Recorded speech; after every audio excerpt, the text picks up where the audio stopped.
portal within due time. Okay, for the progress up till now, we have already uploaded all the previous videos and a few videos which are really useful for all of you. And I believe you have gone through those videos. Now, today's session is a little bit intense because you have seen, if you have already seen the previous videos of Friday live session, you can see that a lot of activities has been done within that session. So that might lead you to many questions. So I would be happy to take any question today so we can learn more efficiently and effectively. In the meantime, a few things which we must need to understand. Please always check your portal. There might be a few videos uploaded every day or every week, at least twice in a week. If you can visit your portal, that would be helpful for you. And before the session, it's really important if you can go through those videos and we can discuss on your issues and challenges which you face during working for systematic literature review. Okay, so let's start today's session. So today's session is, I'm just going to give you a brief overview, which is similar on Friday session as well, but there are a few things which might not be covered in that Friday session, which is in the Friday session, we discussed about the Scopus database, but today I'll be working with Web of Sciences. Okay, so the different database, so you can learn both. So if you want to work with Scopus database, the video is already available on your portal. But if you want to work with Web of Sciences, this is the session today. It will be helpful for you. And a few softwares which we used in literature analysis or the literature classification, which is basically RStudio and BiblioShiny. So I have already uploaded that video, how you can download and install that software and use it for your research purposes. But the research, the utilization of this software is, for bibliometrics, and you can use it in many different ways. But for our working, I just kept it simple. I just took only those, different commands which we are using in our template. Okay, but if you want to do any further analysis, the videos are available. I have already uploaded one video in additional learning where you can learn more about these softwares as well. And also I have discussed, I have uploaded one video for ChatGPT and Bing also, if you want to make it more efficient working with these tools so you can learn. But that video is available on additional learning platforms. Okay, so that might not be directly linked with these sessions or this template, but they are really helpful for you in writing research. Okay, now let's move on. So today we'll be talking about main idea where we'll be working with the literature analysis and classification. But let me recap what we have already done until now. So we were working on systematic literature review steps. So first step was conceptualization, where you have developed your research question, introduction, and also we have pros and cons or limitations on the literature and the benefits, all these different sort of things. Here I also encourage you to ask any question, because there might be there are many confusions ongoing. So please, whenever you have any question, even if I'm presenting, you can unmute your mic and we can have a discussion over your question and we can find out the solution for your problem.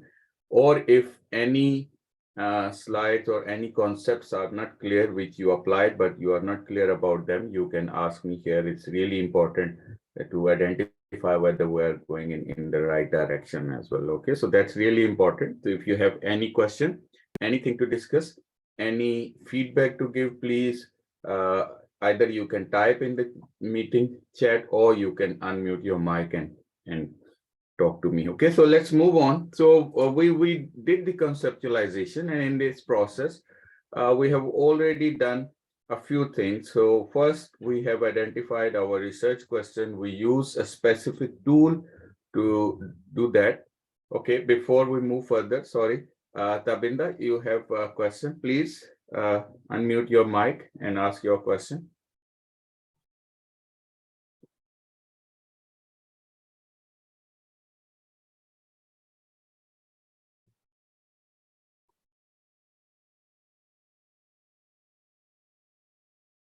Okay, so the question is this: I have used ChatGPT for literature metrics. It gave me a table with article, but all were fake.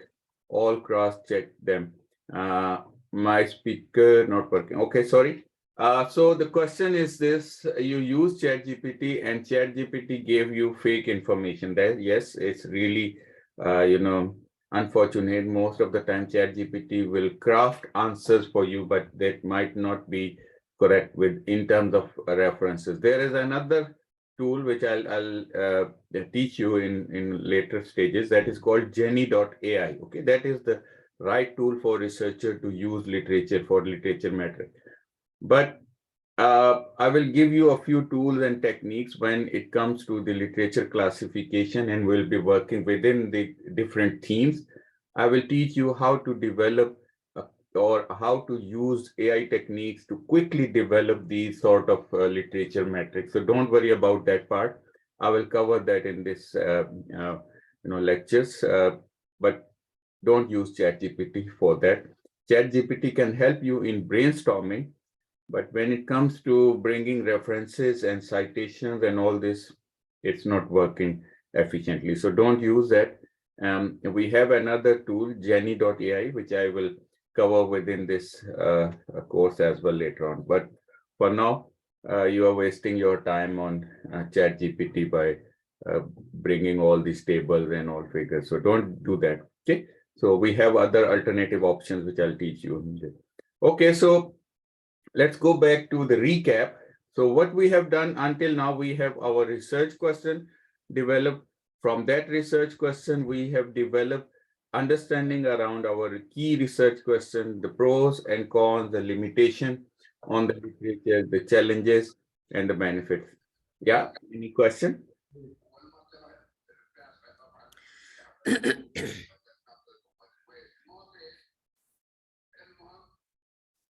Bisma, you have any question? Hello, hi. I'm sorry, the microphone was on. I didn't realize that. Thank you very much.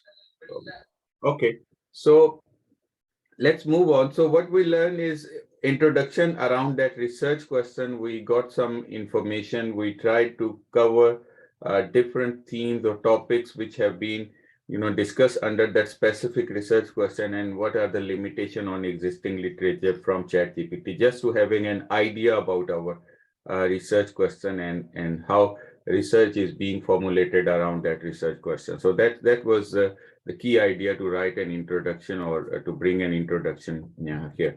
Okay, from that we develop keywords. So how to do that? I have already uploaded one video, keywords, in your module 2.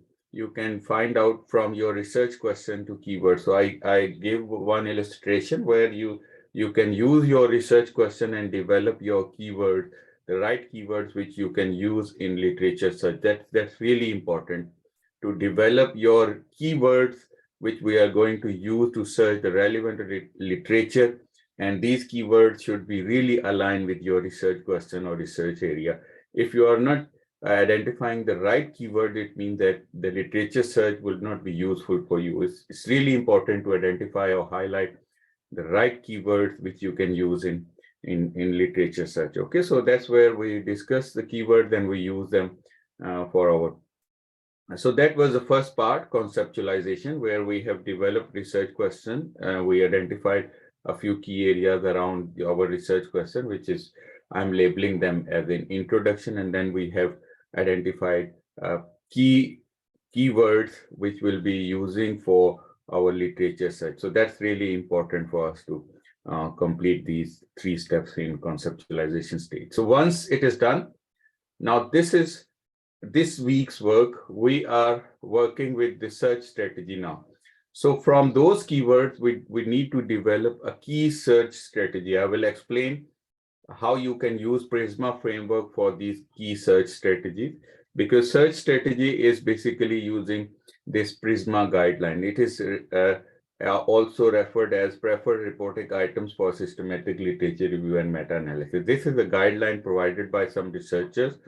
If you check on the PRISMA website, you will find a lot of information about these reporting items. So PRISMA guideline tells us what type of processes, your actions need to be reported. We call them items. What type of items need to be reported in your systematic literature review to make it as a systematic way of search, and that must follow the scientific principles. So that's why the PRISMA guideline have been created, and now you can have been developed. I think there are many versions of this, but we are using PRISMA 2020, which is the latest version of this PRISMA guideline. So you can check on the website for more detailed PRISMA framework. Okay, so you just search and you will find a website where all this information is available. So when you check on this, the diagram looks like this.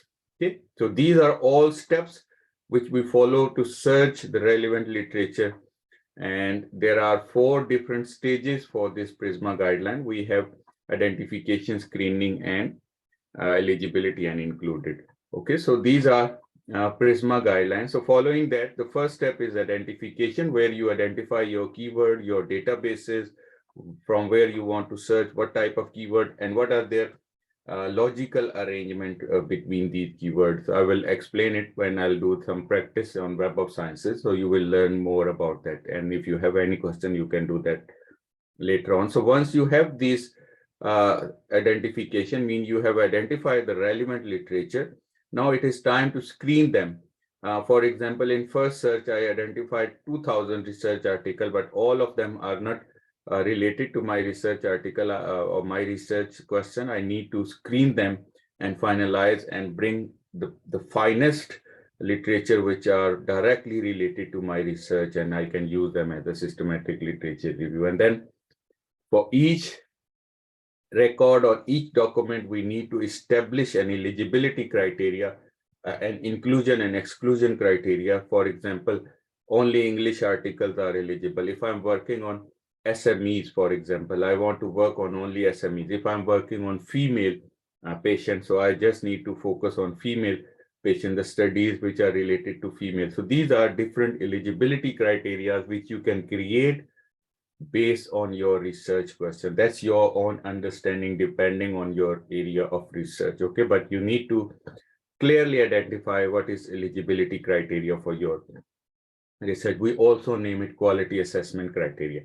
And finally, based on all these 3 steps, how many final research articles are being included in your search. So that's the important part we need to finally tell.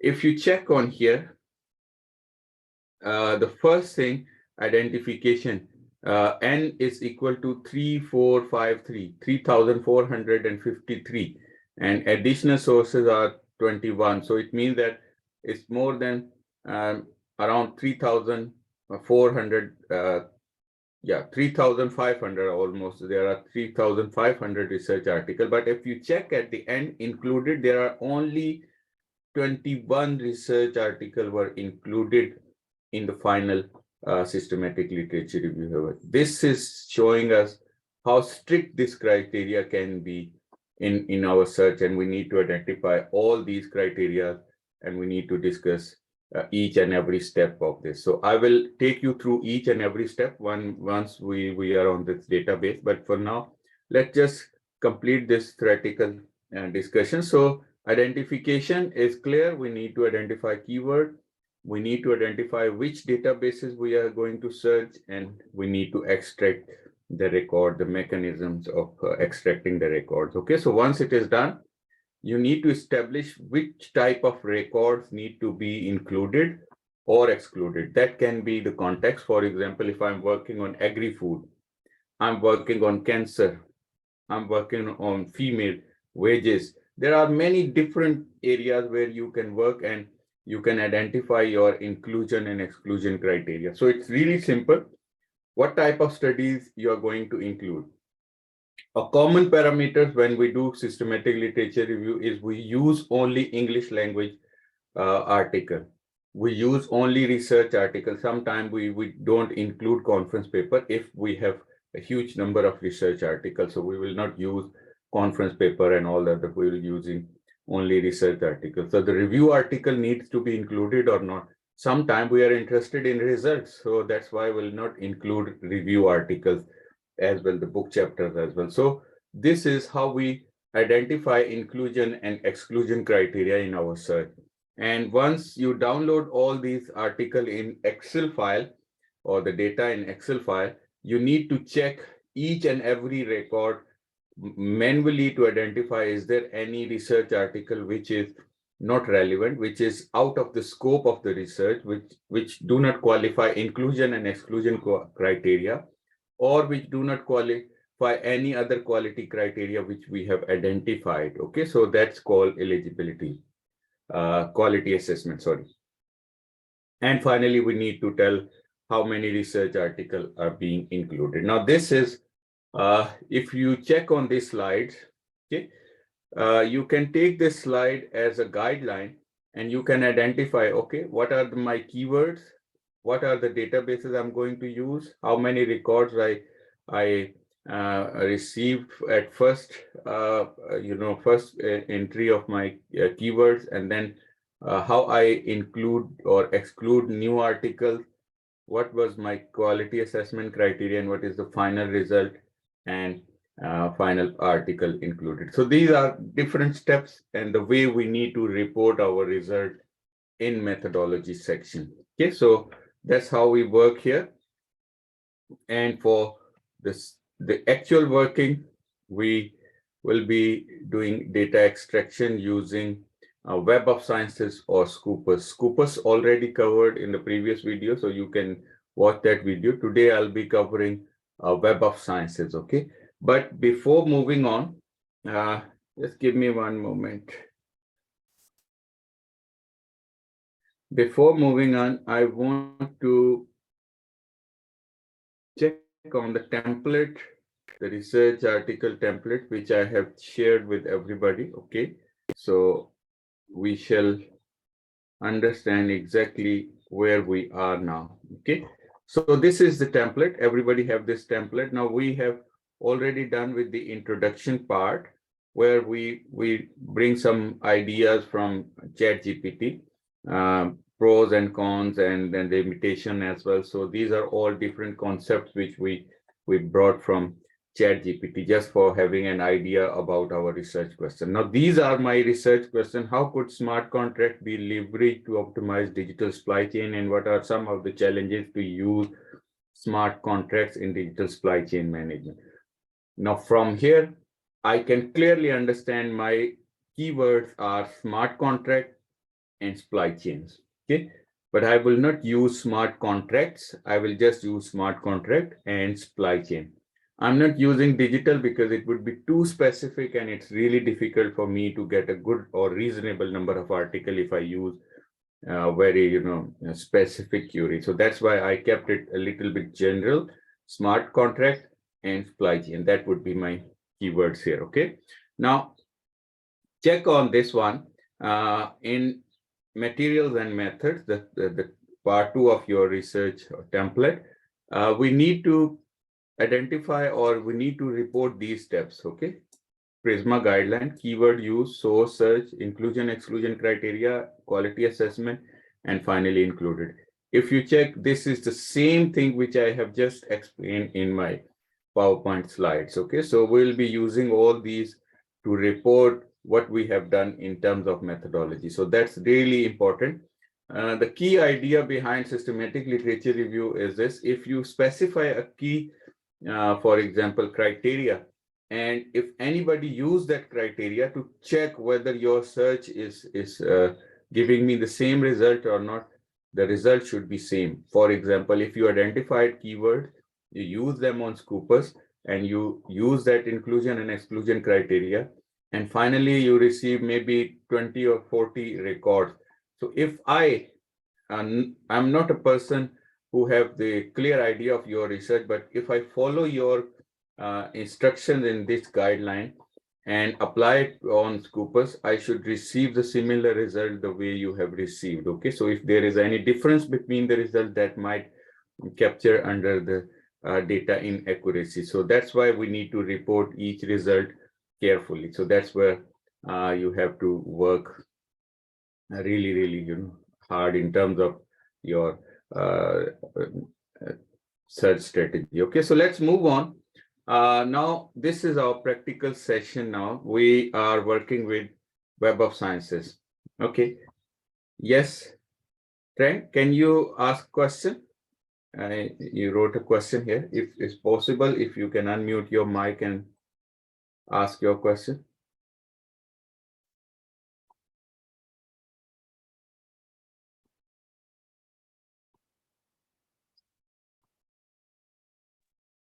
Okay, so Prof, yeah. Hi. good.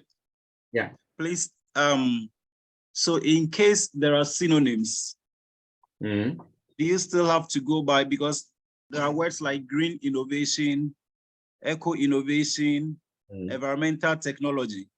Mm. Do you pick only one and then work on it, or you use all to bring them together?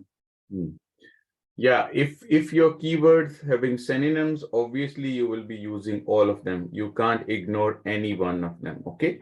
But there are a few methods through which we can, identify whether these concepts are already included in my search or not, okay? So we can use all of them in one query, or you can develop different queries as well. So I will cover this part. I'll try to, if you can type your research question here, keywords here, 2 or 3. So I will try to take them as an example and tell everybody how to work with synonyms if they already have those, okay? But meanwhile, I'll just share the basics of Web of Sciences, but I would request you to type a few of these synonyms or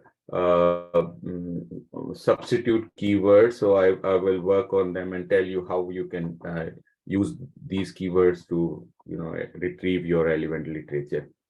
Yeah, Katrina, can you unmute your mic and ask your question, because you have this?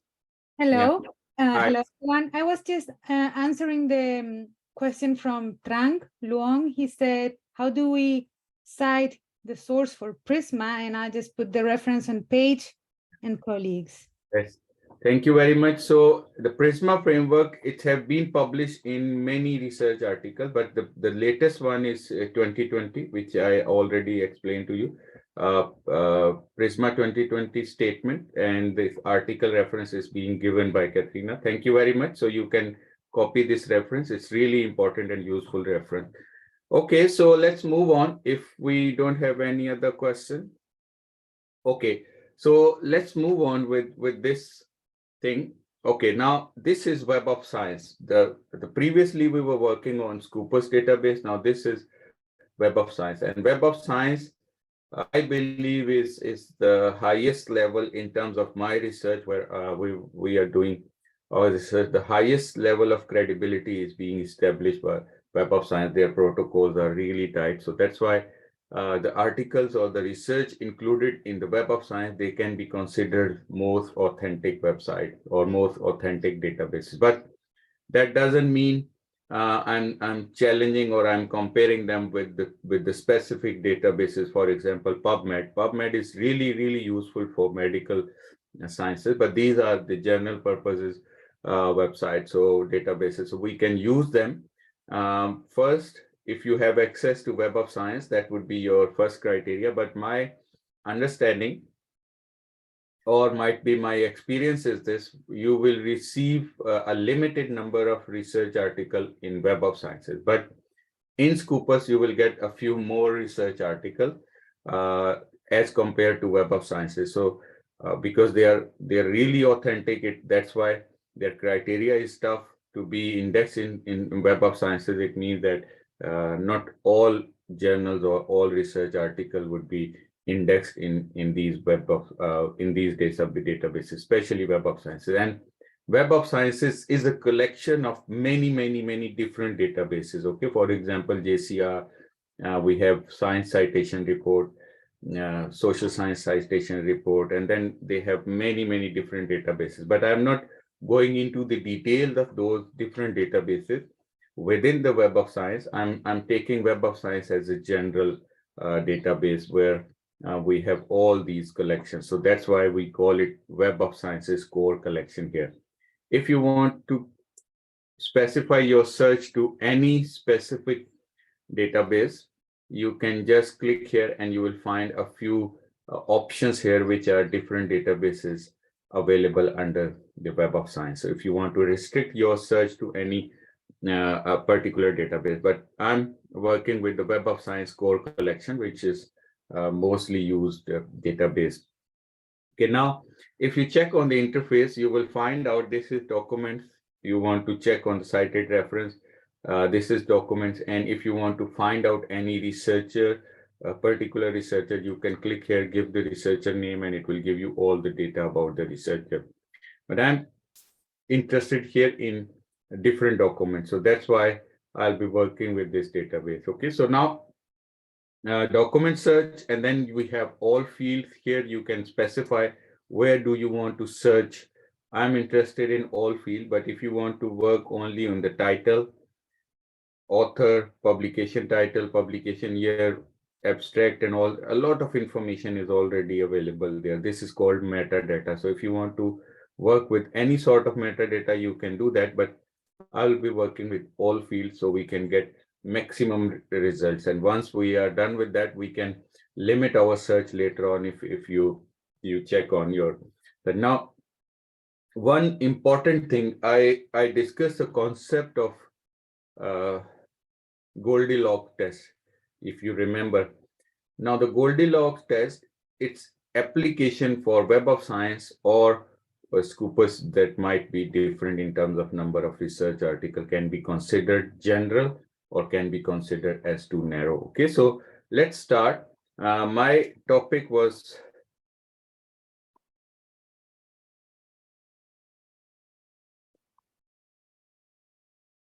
smart contract and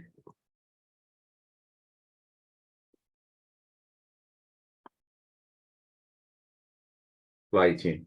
Okay, now remember, we always use inverted commas to specify any keyword. So if you are not using these inverted commas, the system will take one word as a one keyword, okay, and give you information. Now, what this query will give you in terms of research, in terms of your search, it will search in the literature, whatever literature is available in the Web of Science databases in all field. Is there any keyword named smart contract and another keyword supply chain? Okay, now when I click here, search, it will give me different options. Now it shows that there are 382 results from Web of Science core selection based on my query is available. So this is, and it is also highlighted where you can see the keywords are there. But remember, these keywords, I'm using them and I have not given any specific distance, any specific preferences, whether supply chain should be first or smart contract should be second, or they should be together or something like this. No, I have not given any preference. That's why wherever these keywords are, you can see them highlighted. Okay, now this is a first thing. Now this one basically is your command. Okay, so we call it, sometime we call it command, sometime we call it query, sometime we call it prompt.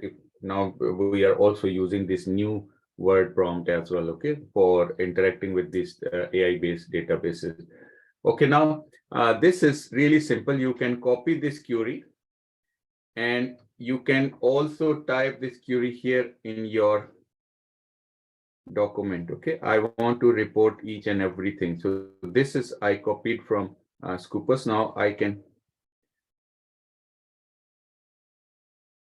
from Web of Sciences, for example, and I received 382, I believe, research articles. So I reported, I just copied here. Later on, I can write and report these numbers because they're really important for me. Okay, now let's move on.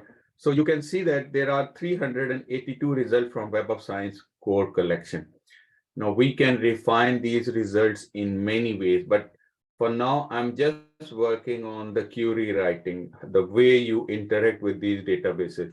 There are many options available on this side to refine your results, okay?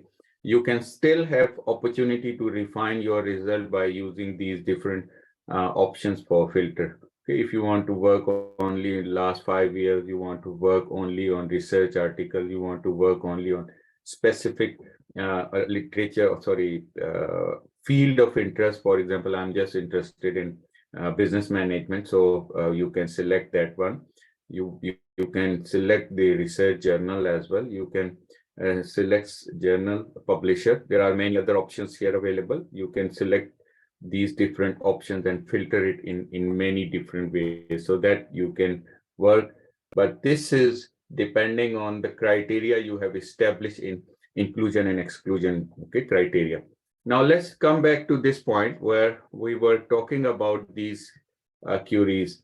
I'm just giving you a very simple way of writing different queries, but there are advanced queries as well, and I will upload some videos on writing on advanced queries where you can interact more efficiently with these type of websites. Okay, but here, if you check on this smart and contract, let's say smart contract and supply chain. Now, if I'm not using these inverted comma, just for your information, let's see how system will react in that case.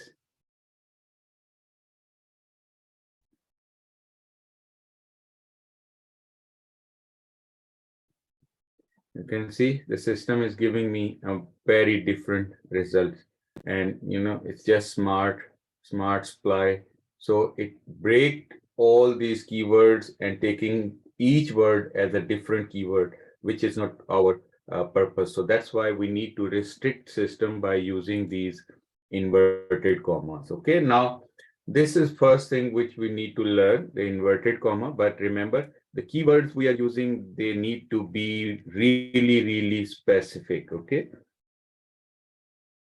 And standardized. The standardized we are already done through illicit.org. When I say standardized, I mean these keywords have been used or widely accepted in the literature. So in that case, when you are searching these queries, actually you are not missing any part of the literature which can cause challenges or threats to your findings. Okay, so that's really important. You need to use standardized keyword. Okay, now let's move on.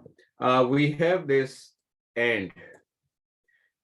So what system is doing, it is working like a Boolean operator. So smart contract and supply chain. The system will check in the data, whatever the words are available, the information is available. On that information, if any record which have smart contract and supply chain, it will retrieve that record and give you information about that. Okay, so that's how we work with the database. Now we have a question here. If we have synonyms or we have different types of the keywords, how to use those different keywords? Yes, I saw hand raised. Please unmute your mic and ask your question. Good day, Doctor. It's Gregory Paulser from South Africa.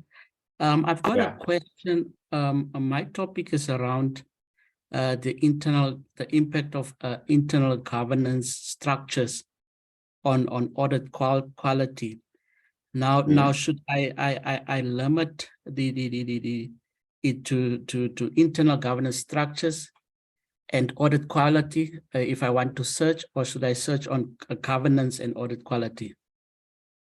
Okay, now this is important. Yeah, this is important question. Okay, for example, if you have a complete keyword or complete research question and you need to specify whether you want to use it now, internal governance or just governance. Okay, audit quality is a standard keyword. I do understand that it's a standard keyword. You can use that, but the governance is a keyword. Internal governance, I'm not sure whether that is a keyword or not. Okay, that's where you need to work with the literature. Now, how we can do that if we find this type of problem, I'm not sure whether internal audit or only, or sorry, internal governance or just governance is a problem. Okay, now have you checked with the illicit.org? Is there any other alternative option for keywords available on internal governance, Gregory? So the options available, if you just want to focus on the structures, it will be it's a standard keyword in terms of internal governance structures, and another so internal governance structure is a keyword, right? Standard keyword. And the other one is governance mechanisms. Okay. Yeah. We have 2-3 different keywords, same thing, right? Yep. Okay, then obviously then you will use these keywords rather than using only governance, because governance will give you, many those type of article which might not be your concern or your focus area. So I believe you should use those keywords. But my understanding is this internal governance structure, they might have different synonyms, so that you have already identified. So use illicit.org if you want to find out more of the standardized keywords. Okay, so I will cover at the end of this session how you can use these different synonyms. For example, you have 2, 3, 4, 5 different keywords for a similar word and how to use them. But I'm just starting with very basic so everybody can understand, and then we can move on. Okay, now, so this is simple. We are using Boolean operators. Now, if I change this and to or, what will happen? Can you think quickly? And if possible, you can type your answers quickly. If I'm changing this and to or, think like Boolean operators. I believe everybody can understand that clearly, but I want to see what's your understanding. What would be the result? The previous one was smart contract and supply chain. Now I'm talking about smart contract or supply chain. Would the result would be more than the previous one or less than the previous one? Previously, we have 382. Yeah, it's really clear. It will give us any one of them, right? So this is the way. If you have synonyms, for example, supply chains, so you can use them with this keyword or this Boolean operator. So that I will cover later on. But this is the Boolean operator, how this literature works. So I'm just going to show you. If I search this, the system will give me either smart contract or supply chain. So now you can see a huge number of research articles are there. Okay, so because it is bringing everything here, any one of them. Okay, now let's go back to the basics. So we will learn how to use different queries. Yeah, any question?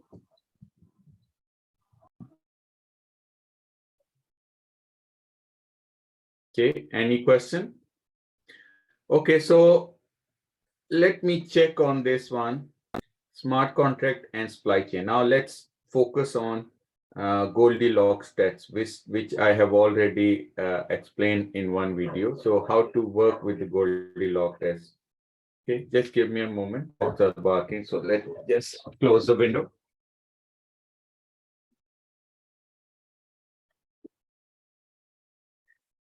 Sorry for interruption. Okay, so let's move on. We have 382 results.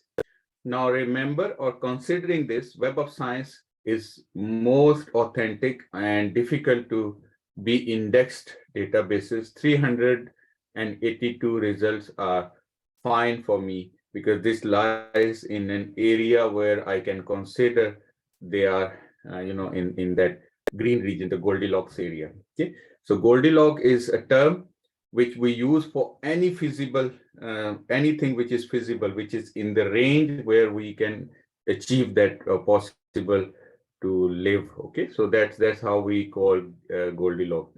Now, if we check on this one in a different way and try to find out whether we have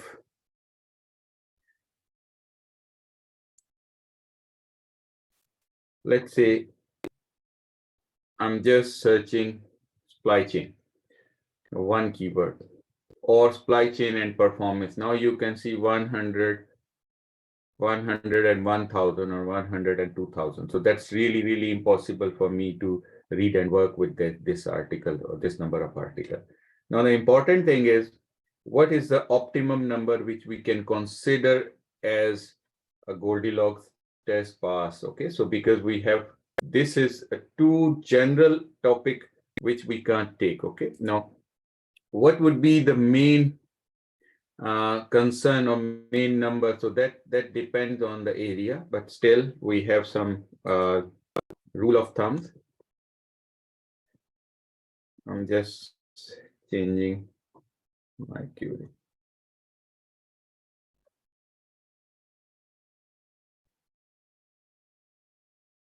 Okay, so if looking at my research question, I was using this digital supply chain first. So what I did, I tried to search this, and you can see, I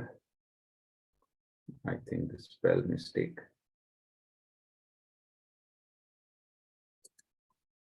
Okay, so I found only 10 or 20 research articles with this keyword, which might not be, a good number for me to start my research. So that's why I removed that digital supply chain word in order to make it more general. So I can find at least 300, 400 research articles. For Web of Sciences, the criteria is different. For Scopus, I have already shared my experience about Scopus in previous video. You can find that in the previous video.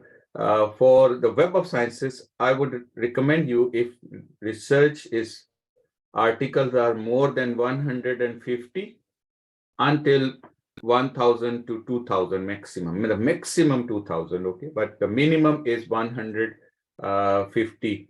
So if you find this number of articles, the article is the research question is interesting, and you can proceed with your research and you can figure out how to work with that literature. But if it is more than 2000, it means that the topic is too general and a lot of research has already been done. So try to narrow it down and bring it in the Goldilocks test. So when you apply Goldilocks test, you will find two types of the results. The first one, you will find many studies, more than 2000. It means that your article, your research question is too general. You need to make it more specific to bring some interest in that knowledge.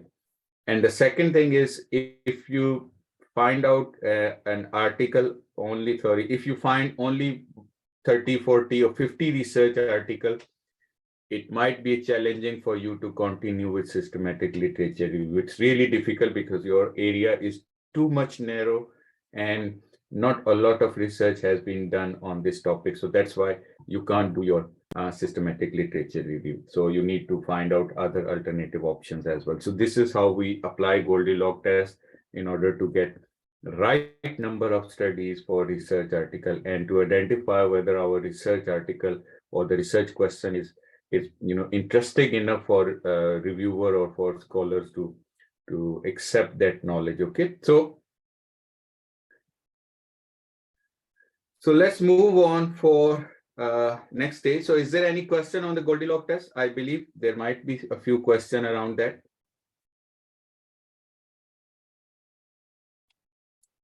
All clear here. Yeah.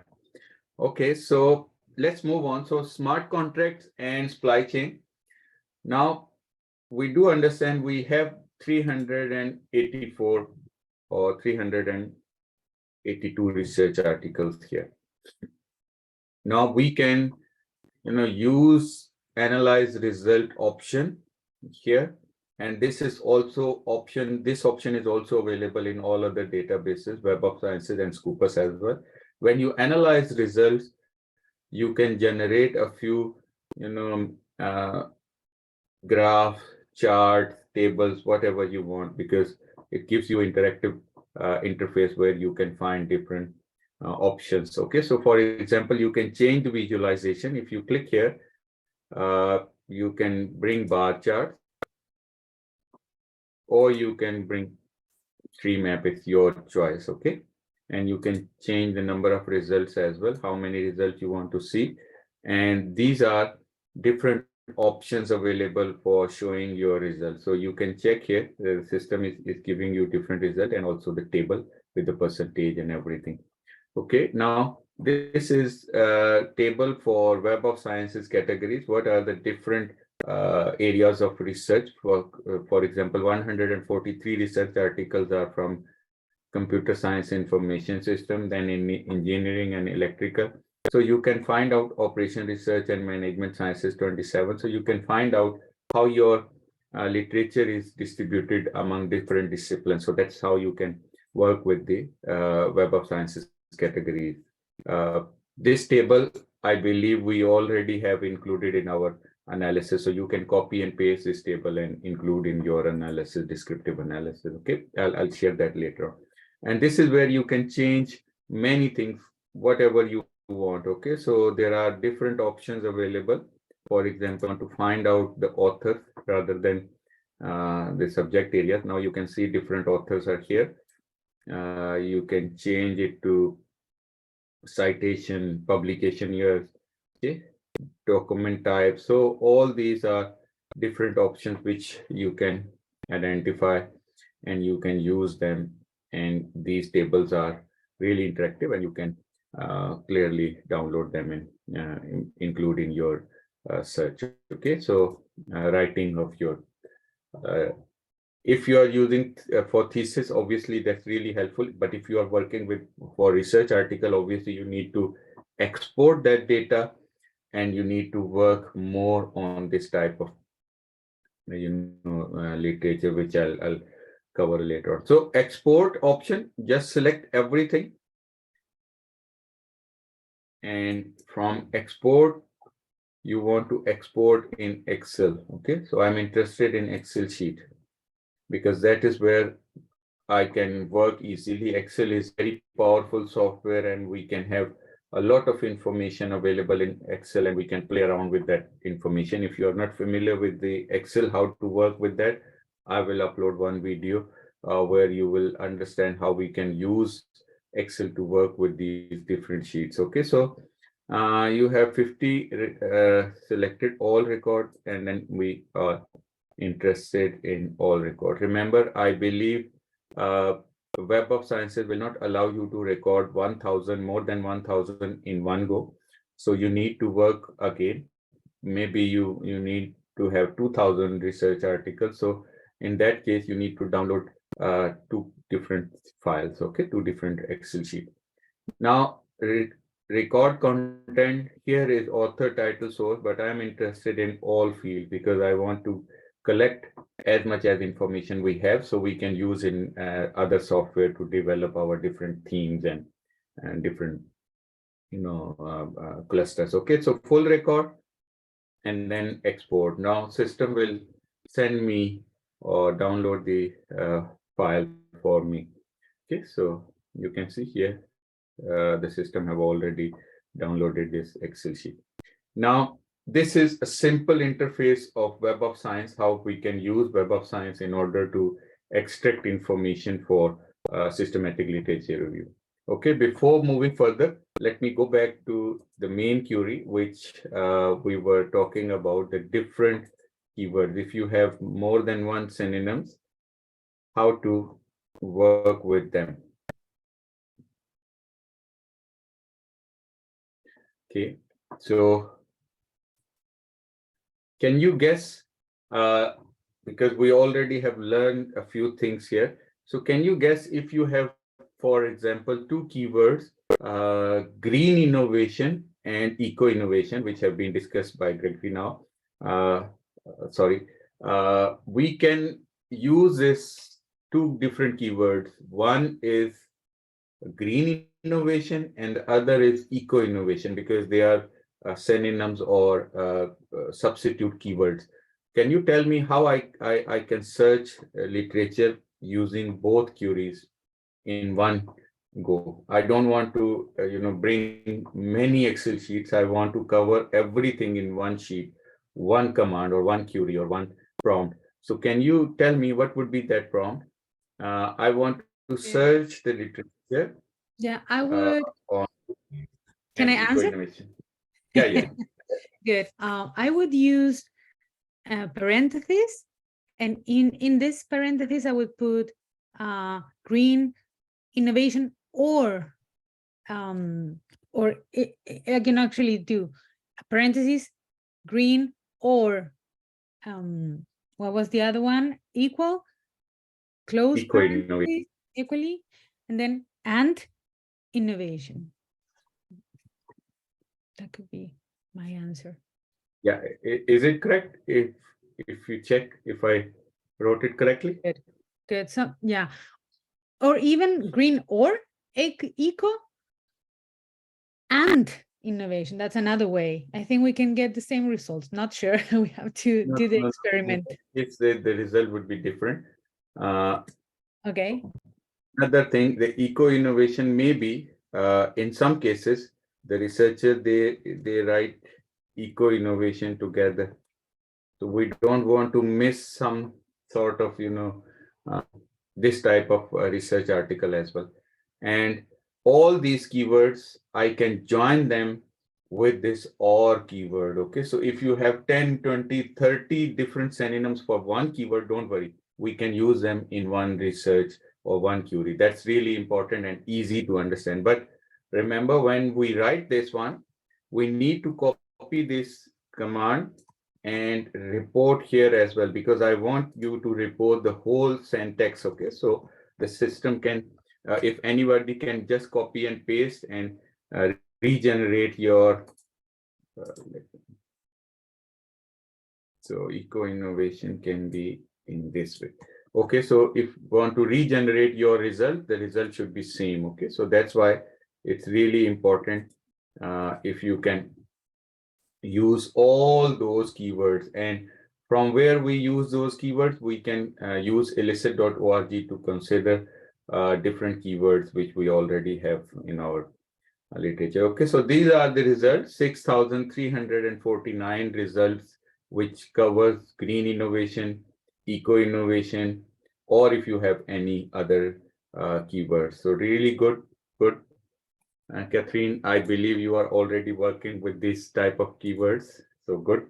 Okay, so it's really good for us to understand. We can use simultaneous keywords, substitute keywords, or if we want to combine two queries, we can do that as well. Okay, so but remember, these databases are really interactive, but we need to learn the way we can work with these different databases. These advanced search queries are really important, because if I want to, for example, if I'm in a condition, I want to say eco-innovation and management, for example, or performance, but I don't want to separate them by more than 3 words. So I want eco-innovation, and the next keyword should be not more than 3 keywords. So we have a query or syntax to write this type of query, which I will upload one video where you will learn advanced query. That's really important for you if you are doing systematic literature review, to learn advanced query. So I will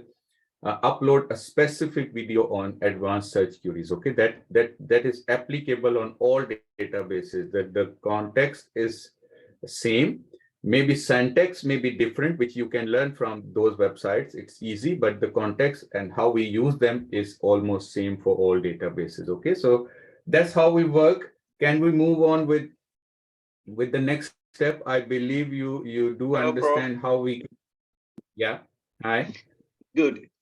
In this case, we got about 6,000 plus. Yes. So if you want to apply is it the golden rule? Goldilocks test, no. Good. Does it mean it is more general, since it is more than 2,000? Yeah, but the thing is, Fred, this is an important thing, because this is only one keyword, but this is not your research version. Because I just showed you how you can use different synonyms for one keyword, but this is not a complete syntax. For example, your research question is how eco-innovation improved the performance, right? That should be your research question. In that case, we need to write and performance. Okay, sometime it can be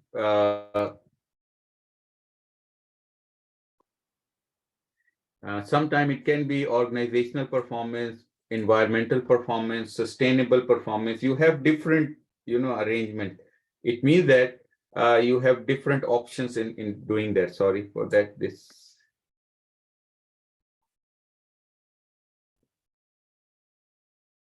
Yeah. Meanwhile, I'm refining this query. Catherine, yes, Katrina, you have question? Yeah.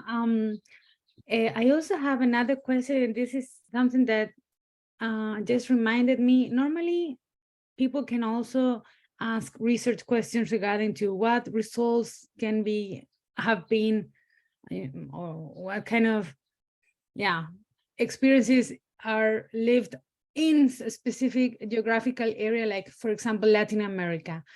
Should we list all the types? And similar to the question that Manal in the chat has, that he has to list all the stem cells. Is that, if I want to only do research on Latin America, should I filter by country in the Web of Science platform, or already in the Excel spreadsheet as an exclusion criteria? That would be, I always have the same problem, I guess. I end up doing it manually. Yeah, no, it's not possible to do that because if you do a very brief search, obviously you will get a very minimum result from that, and you will not get the Goldilocks test pass. So what we do, if, for example, one key term which can cover all different stem cells, that can be used. So it means that you are covering everything, and the rest of the work we can do with the different software. You don't need to do manually.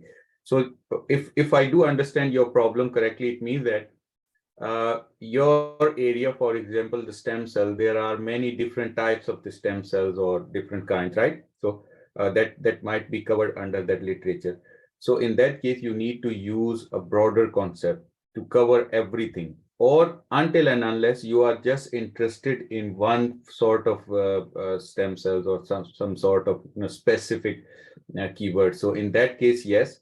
But if you want to compare them differently, there are different methods available. Later on, we can do that. But for the country, obviously you have options here to restrict the countries. So if you have options here, you can use them. Okay, countries here. You can use them to restrict your search to different countries or regions. So that's possible. Some sort of your question is possible to be solved here, but some is we need to do some extended analysis for that. That I will teach you later on how we can, work with. Because sometimes countries and regions are related to the authors and not to the sample. Yes, I do agree, because this country is from the corresponding author's country. Okay, in some cases, or in the most of the cases, the researcher, they are working in collaboration. So the corresponding author is from different country, but the sample might be from different country. That's possible. So in that case, we need to do some different analysis, different sort of analysis, which we will be using later on. I will tell you how to work with those sort of analysis, and we will be using elicit.org to do that. Okay, not here. Here it's almost impossible to cover all these parts. That's true. Thank you, Professor. So you do understand this? Absolutely, thanks. Depending on your question here. Yeah, Manal, your question? Yes, Prof. Thanks a lot for this workshop. Actually, I'm looking for the role of stem cells on the treatment of endometriosis, and we have a different type of stem cells. That's why I'm inquire how I can list all of these keywords. Some of them, it already have the names like mesenchymal stem cells, and some of them doesn't have the word stem cells itself. That's why I'm just wondering how I can search about this one. But the thing is, my question is, are you looking at all these stem cells, or you have to work on specific stem cell and you are interested in some specific types of these stem cells, or you want to compare all of them? I want to search for all of them, because if I will take only one, will be very little, and I think I will not get enough papers.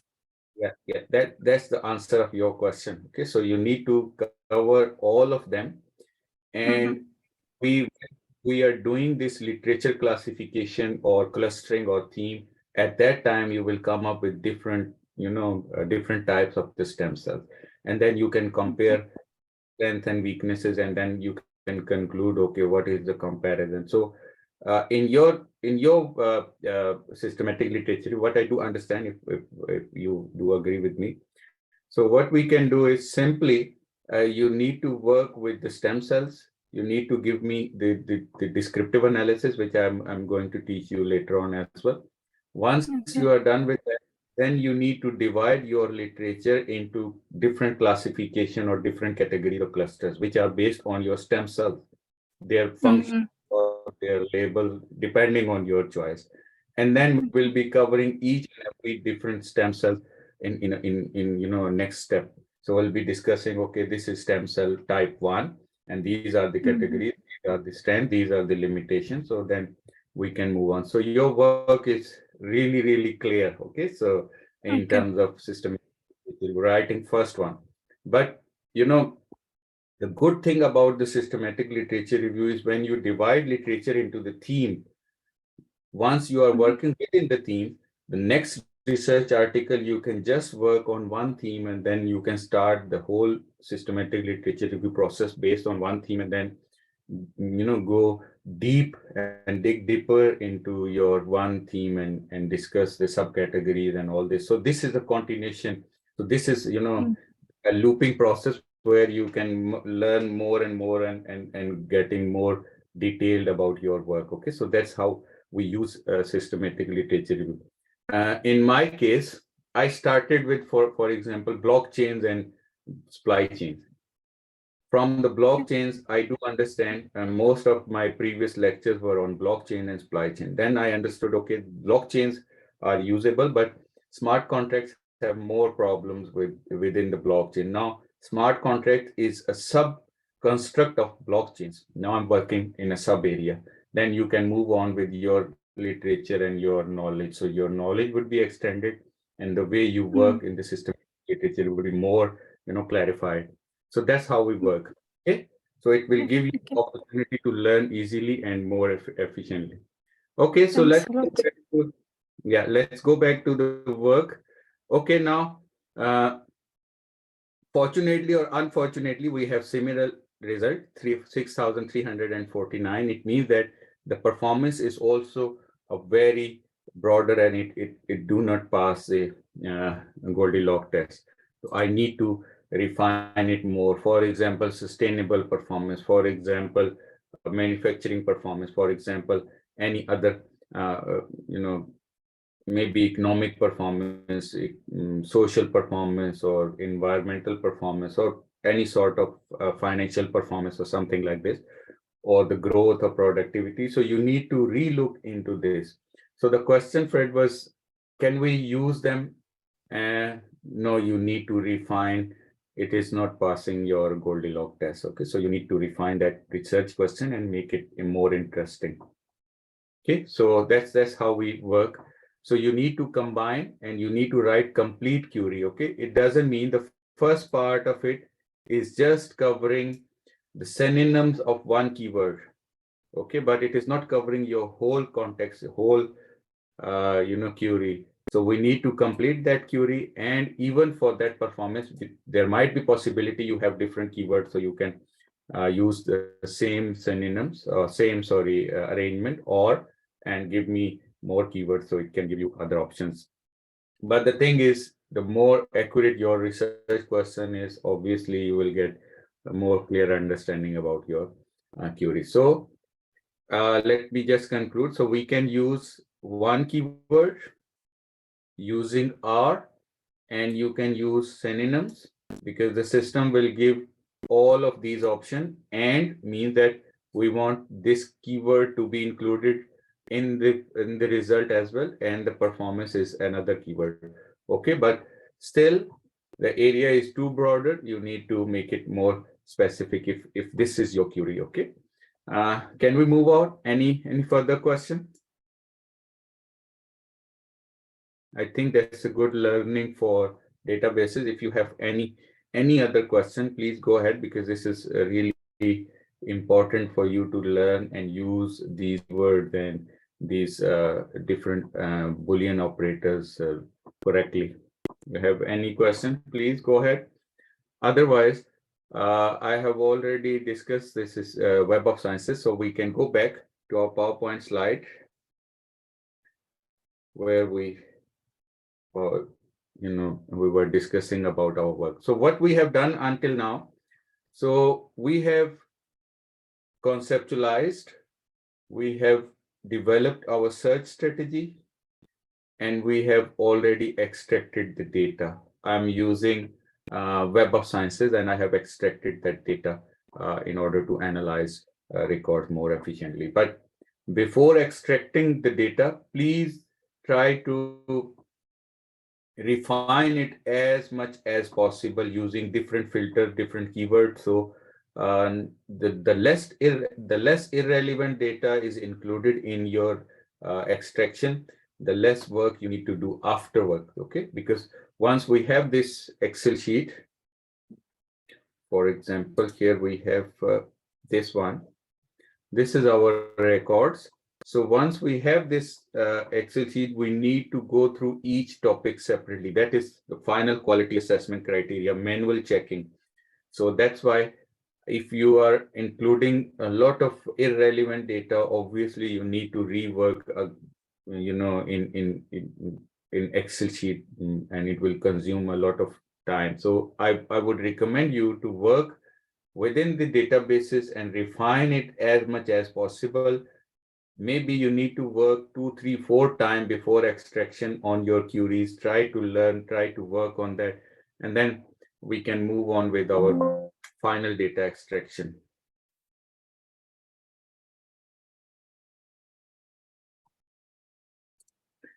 I'm not sure why it's not open. Let me just open another file for you.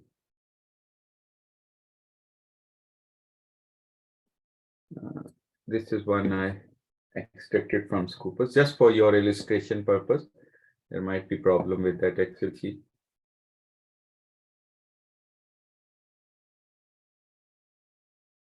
Okay, now what I'm doing is I'm trying to work and trying to assess the quality of the research article. So this is the title. You have all this information, title, year, everything, but I'm interested here in 2 important things. The one is title and the second one is abstract. Okay, so the abstract also available. So what I'm trying to do is I'm trying to remove any irrelevant document. When I say irrelevant, you already have identified the scope of your research. Okay, my scope, for example, is blockchain and smart contracts and supply chain. So I will try to work with the topics and try to check on whether these topics are related to my area or not. For example, if I'm working on specific area, maybe agri-foods only, so I will include only the research which is based on the agri-food, and the rest of the research would be excluded. Okay, the most of the work I'll do within the databases, but still I need to check them quickly. And if there is any article which is I believe is irrelevant, I can quickly remove that article. But remember, you need to report that. Okay, how many articles you removed and why you removed them. Okay, so most of the time we have 5 to 10% of irrelevant documents which we can remove. Okay, and later on, if any article is not in English, that also you can remove, or it do not fall under the specific criteria which you identified, you can remove that article. But you need to list down how many articles you have removed from this Excel sheet. Okay, so that is called your quality assessment, and then finally we'll tell how many papers are being included in the literature review. Okay, so clear? Any question here? It's simple. You can try to assess the article from the research title, and if you are not clear from the title, you can go ahead and read the abstract. That will give you an idea of the research article, and you can clearly identify whether that research article is related or not. Okay, so this is complete abstract available, so you can just read them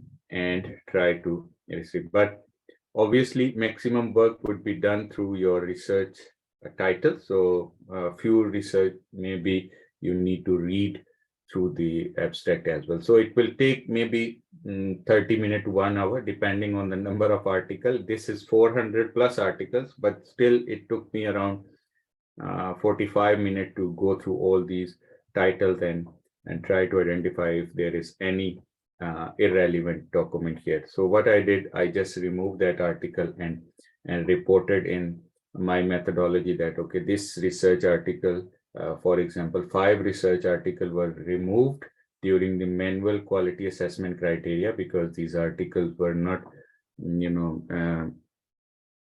within the scope of the research or not following the quality criteria mentioned by the researcher. Okay, so that's simple, the way we work with that. Okay, so once the Sir, before you continue, can I ask you something about the database there? You said you removed 5, for example. Do you need to have a second reviewer, quality reviewer?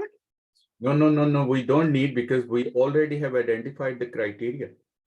Okay, so we are following criteria. So what is that criteria? For example, non-English related to that topic. Okay, so for example, if I'm working on some specific area, maybe agri-food only, so the article should be fall in that particular area. Okay, so I have already identified the criteria and then I'm applying that criteria. Okay, so that's why I don't need any reviewer to do that. We need to do through self-assessment. Perfect, thanks.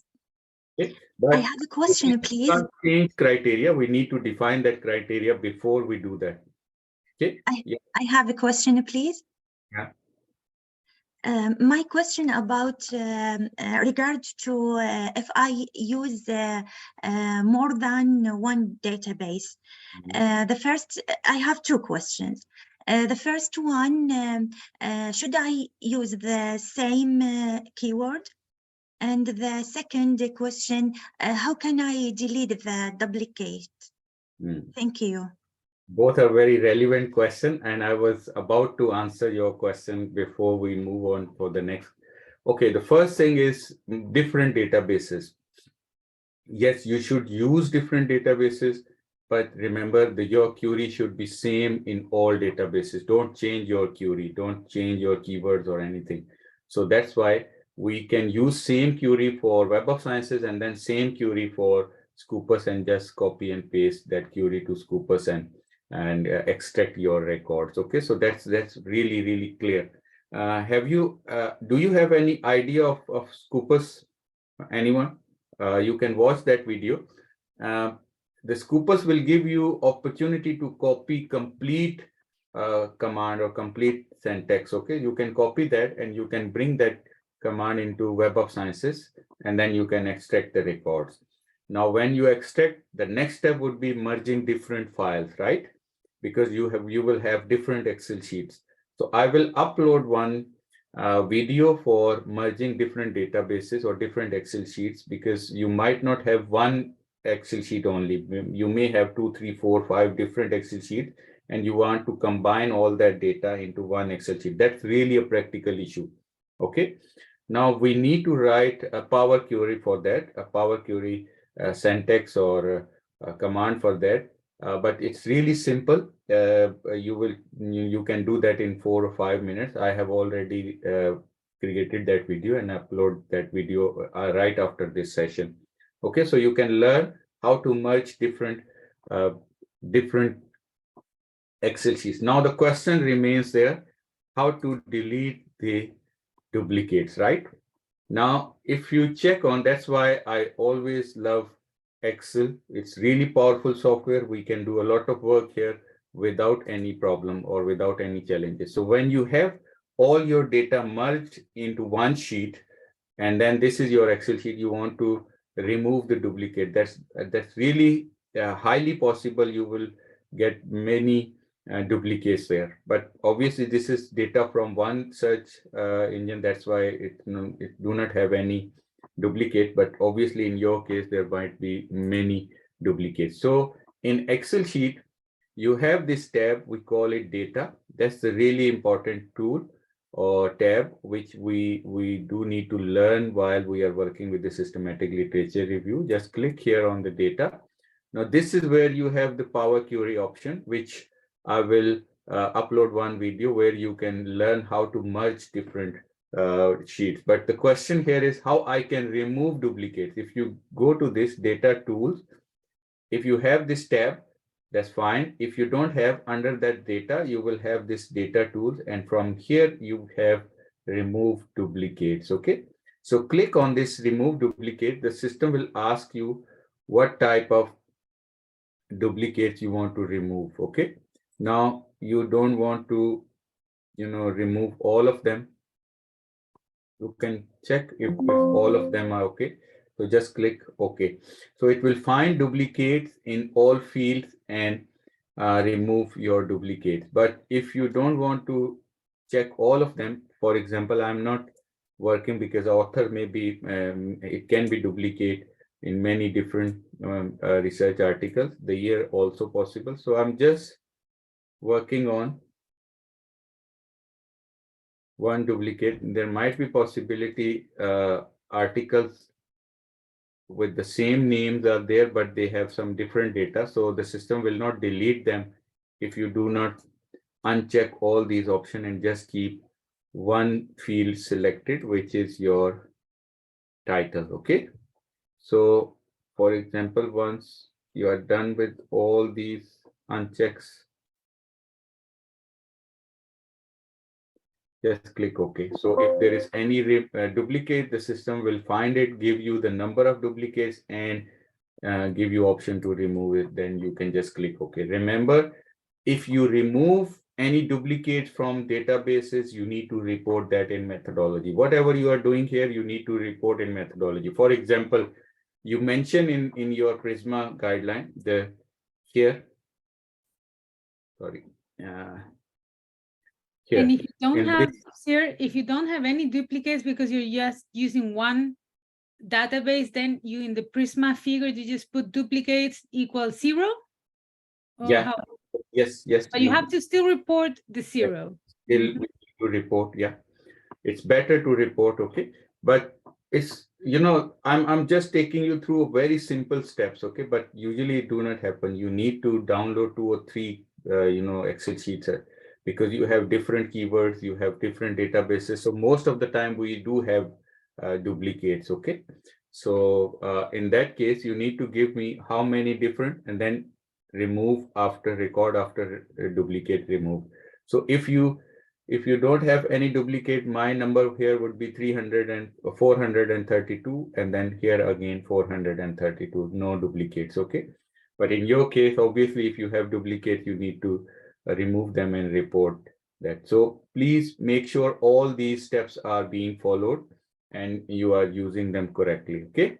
So duplicates removing is not difficult in Microsoft Excel, and there are many other options also available. If you want to learn more about Microsoft Excel sheet, I will add one video in additional learning, where whenever you want to learn about how we can use Microsoft Excel sheet for literature review, yes, you can use that video as well for your help. But that might not be the case for this session. Okay. So because this is, I'm trying to keep it simple, and I want you to write at least one research article, and then later on you can improve your writing through including different new methods and tools. Okay. So we learn Web of Sciences. We are clear about Scopus now.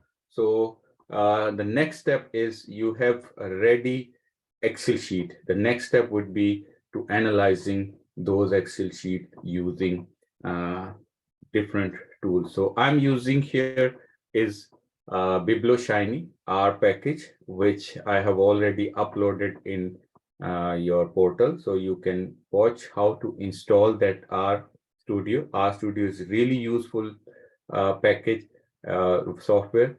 But it's not just software, it's a language, but still we can use many of their tools using graphical interface. So BiblioShiny is also graphical interface based software for bibliometrics.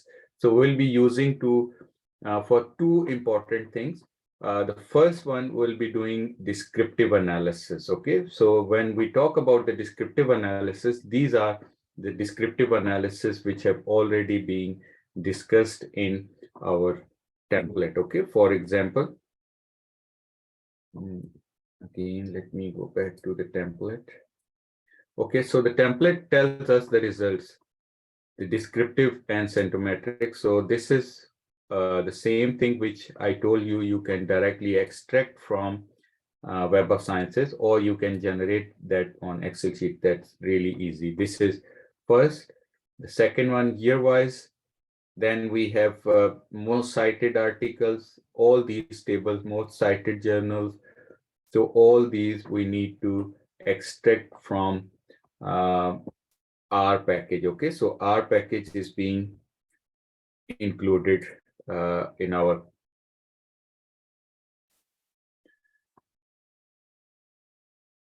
course. Okay, so let's check on this. So first type of analysis is descriptive analysis. So I have already uploaded the video how you can install R package BiblioShiny and how you can extract all this information from BiblioShiny. It's already in your portal. You can watch those videos and try to practice them and bring all this table in the template, and you will be okay with all of these. There is no problem. They're really simple calculations. But the only tricky thing is how to install that R package or R Studio and how to run the BiblioShiny software. So once you run the BiblioShiny software, you can import your data and you can easily extract all this information. I have already uploaded that in the previous live session. So please check on the previous live session. We have discussed in detail how we can do that. And also I have uploaded some separate videos for BiblioShiny or R package as well. Okay, so it's already in your portal. So I believe you all can do that simply. Okay, it's really simple. Now this is descriptive analysis. So descriptive analysis is the first thing. And in the last live session, somebody asked me, do we need to include all of these tables or figures in our search, or we can select and choose a few of them? For me, descriptive analysis is really important. It tells me how many research articles from which year to which year, what type of subject areas were included, what are the most important authors, journals, all this. So this information is really important. So I believe you should include all of them, or you can add some more as per your own convenience, but don't remove. I already have that bare minimum level. So please go ahead and learn those software. And if you want to include anything else, please go ahead, but don't remove any one of them. They are really important in order to tell us the quality of our search. Okay, because in data analysis, before going for final analysis, we always try to establish the validity and reliability of our data. So descriptive analysis in systematic literature review, although it is a bibliometrics approach, but it will allow us to establish the reliability and validity of our search or our relevant literature. Okay, so that's really important for me to learn from the descriptive analysis. Okay, so if your descriptive analysis is not correct, it means that your final result might not be valuable for any reviewer or any researcher. Okay, so that's why it's really important to pay special attention on descriptive analysis. So these are all I have already explained one by one, and you can follow those steps. So check that, use your R package, stop my videos, try to follow that and extract that specific table, and then move further, because we have already explained each and every step. Yeah, 5 tables or 5 figures, or even it's your choice. You can use them as a table or use them as a figure.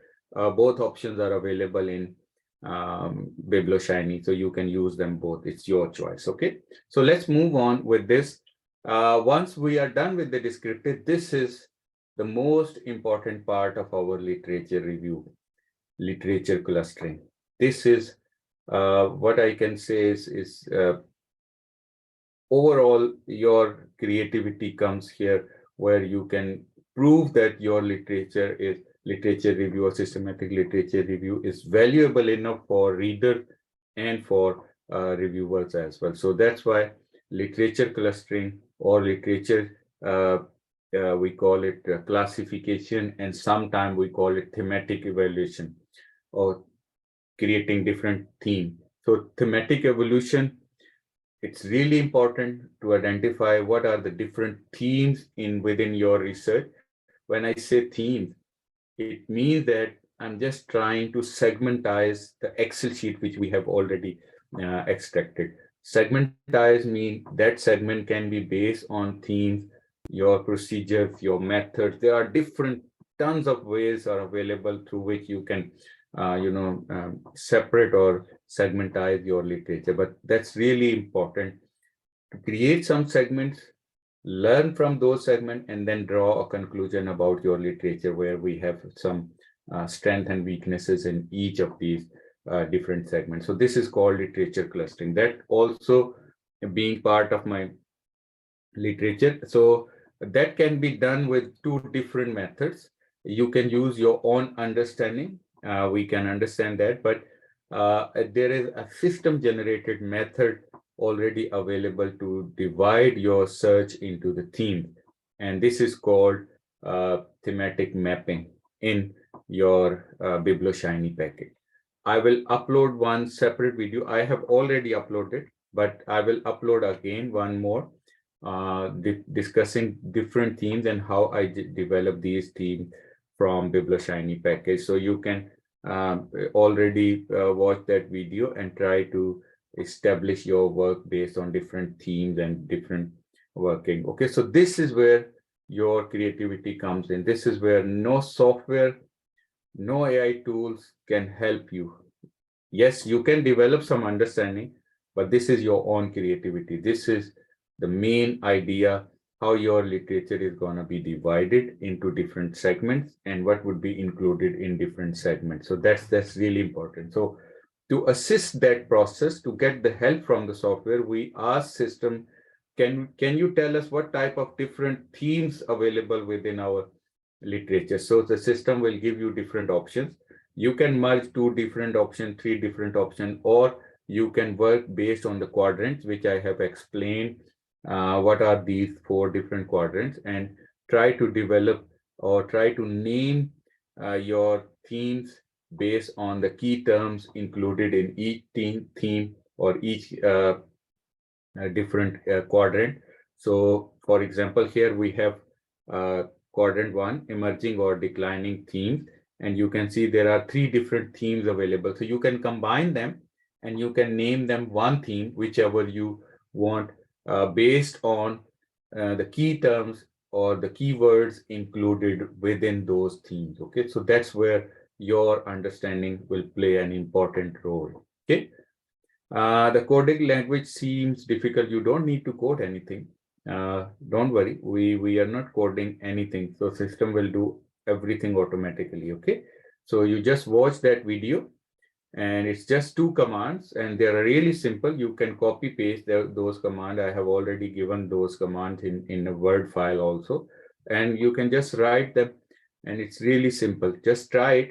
So if you have any difficulty, we can discuss later on. Okay, so this is how you will create different themes. Now I have already uploaded video until here.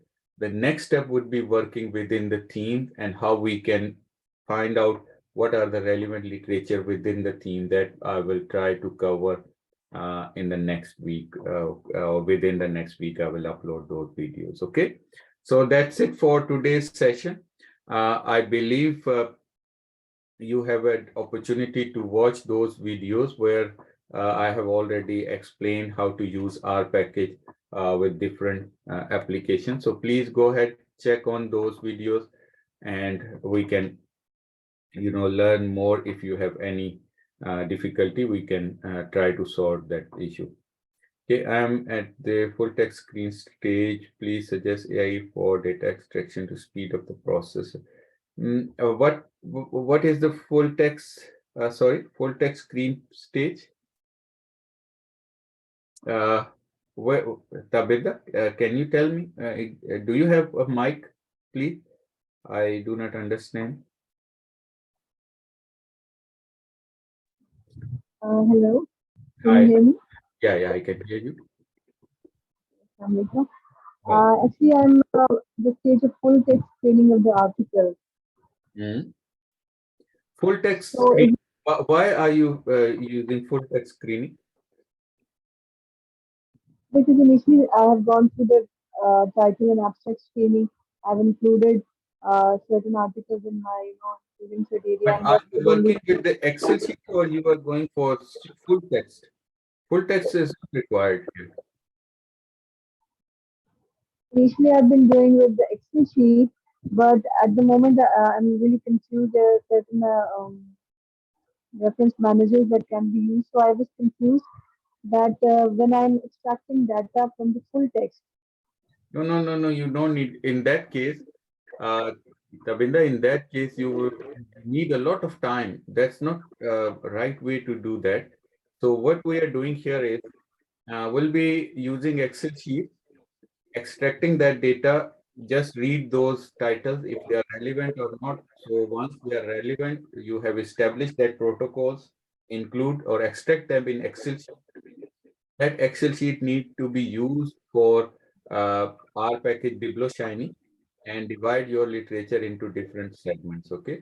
So within the segment, we will go for full text extraction, but that also we don't need to use or to read full text article.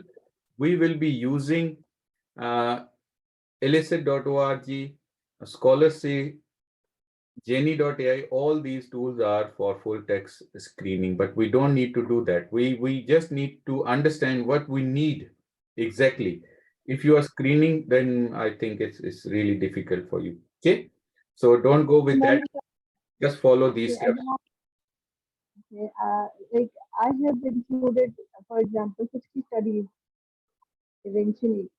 I have to see data from those studies. They fall into my, for example, they fall into my inclusion criteria. So you're saying that I don't need to study the whole article? No, you don't need to do that for now. Where we do need this is basically within the clusters. Okay, and at that time we have already divided. For example, we have 100 studies and we have 4 different clusters. So how many articles within one cluster? Maybe 25 or 20. That's really simple. And for that also we have tools. We don't need to study them exactly. We need to understand what information we need from that research article, and that we can directly extract. Okay, so we don't need to read whole article. We just wanted to extract that information. The idea is already there. So you need to, for example, the methodology, the sample size, you need what type of variables were studied, what were their results. These are the key questions which we ask when we analyze any research article, right? So these things we can directly extract. We don't need to work within the, each So article. what was COVID? This software is also working like this, Working like, it is extracting information from the article to you. yes, we can extract information from article through the AI tools. You don't need to read everything. Even the softwares are available which tells you the summary of your research article, the findings only. If you want to see what are the differences with the previous research, all these are available. So you don't need to study the whole articles for now. Just follow the steps, and when it is necessary, I will give you different tools which can do this for you, which can help you. Yeah. Katrina, your comments is that is a structured literature instead of systematic. Can you explain a little bit more? Yeah, because we're normally used to code and do that like a thematic analysis among the papers that we review, and that's more like a structured literature review. There are 14 types of review or even more. And the systematic lit review is much more automatic, or automatized, so to say. Yeah. It's replicable. Yeah, agreed. There are many different methods of doing literature review, agreed, but I think the systematic literature review, particularly the way we are structuring it, the systematic literature review is relatively easy, and you can learn more. And then obviously you can add a different criteria or different tools later on. But for now, I think, Tabinda, especially for you, don't need to read all these articles. I'm not saying you should not read, but you don't need to read them for this research article. We can work in a different way. Okay, so you obviously reading is a good habit. You should develop that. But for this systematic literature review procedure, we follow a different method. Okay, I think that's it for today. Okay, let's just conclude today's session. That was really an important session because we are almost about to complete our course in the next week, but I hope so. If the course is not being completed, I may take one more week to finish things up because I need your feedback as well on those. Okay, so first thing is we have completed this diagram. First, we have conceptualized. We developed search strategy. This is what we have done today, search strategy. That was really important. So we have used PRISMA guideline. And for each step, we need to develop criteria. And before apply that criteria, we need to write that criteria. Okay. Yes, during the process, we learn a few new things and we can refine that criteria and we can add, remove at any point of time. But at least if we have criteria before we do our search, it's really easy for us to follow the standards. Okay. Then once you have done the search strategy, you have done all the quality assessment on the databases, and then you need to extract the data. Once you have extracted that data, you need to work on the quality assessment criteria again. You need to check on the Excel sheet and you need to identify whether the articles are correct or not. This is the double checking. The first one we have already done within the website, but now we are working with the Excel sheet, which we have already downloaded. And then we are trying to refine as much as possible. Once it is done, your Excel sheet is ready to be imported in your software. Previously, we were using WAS Viewer, SiteSpace. There are there are many software, but you can use any of these bibliometric software. There are many available, but our package have some, strengths in terms of working with it. So that's why I prefer to use our package. Okay, but I have already many videos on other software as well. So if you want to use any of them, for example, WAS Viewer, SiteSpace, you can use them. Once we are done with that, we need to import that data and we need to do the descriptive analysis. So that is the first part. So descriptive analysis contains 5 or 6 different tables and figures, maybe 10 or more than 10 different sort of maybe analysis, which you can learn from that video, which I have already uploaded. And finally, once we are done with the descriptive analysis, the next step is where we can work within the clusters and themes. How to develop those themes, it's already being discussed in the video. Please watch that video and try to divide your literature in different themes. And then my next video would be on how to work within the themes. Now, this is where your creativity will come in, and I will give you tools where you can use those tools to extract the information from full text article and all the relevant literature. Okay, so that's how we do work on systematic literature review. I believe until now the steps are clear and you can follow them easily. Okay. Okay, any further question? Otherwise, we can just conclude today's session. Oh, clear. Thanks, Professor. Thank you very much. Okay, so yes.